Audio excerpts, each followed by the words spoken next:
தனது கல்வி தகுதி குறித்து காங்கிரஸ் கடும் விமர்சனத்தை முன்வைத்துள்ள நிலையில் என் செயல்திறனை பார்த்து அதன்பின் என்னை விமர்சியுங்கள் என்று பதிலடி கொடுத்துள்ளார் மத்திய அமைச்சர் ஸ்மிருதி இரானி.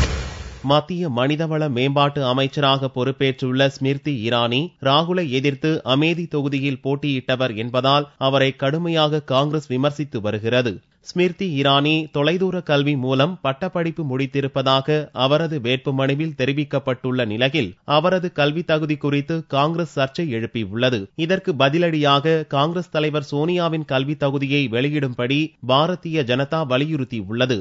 இந்நிலையில் இப்பிரச்சினை குறித்து பதிலளித்த ஸ்மிருதி இரானி தனது கட்சி தனது திறமை மீது நம்பிக்கை வைத்து தனக்குரிய பொறுப்பை அளித்துள்ளதாகவும் அந்த பணிகளை சிறப்பாக செய்வேன் என்றும் கூறினார். என் செயல்திறனை பார்த்து அதற்கு பின் விமர்சியுங்கள் என்று காங்கிரசாருக்கு பதிலடி கொடுத்துள்ளார் ஸ்மிருதி. தனக்கு அளிக்கப்பட்டுள்ள பணியில் கவனம் செலுத்த முடியாமல் தன்னை திசை திருப்பும் வகையில் இதுபோன்ற விமர்சனங்கள் முன்வைக்கப்படுவதாகவும் ஸ்மிருதி குற்றம் சாட்டியுள்ளார். டிவி நடிகையாக இருந்து அரசியலுக்கு வந்த ஸ்மிருதி தனது 38 வயதில் மத்திய அமைச்சராகி மோடியின் அமைச்சரவையில் இளம் உறுப்பினர் என்ற பெருமையை பெற்றுள்ளார் என்பது குறிப்பிடத்தக்கது.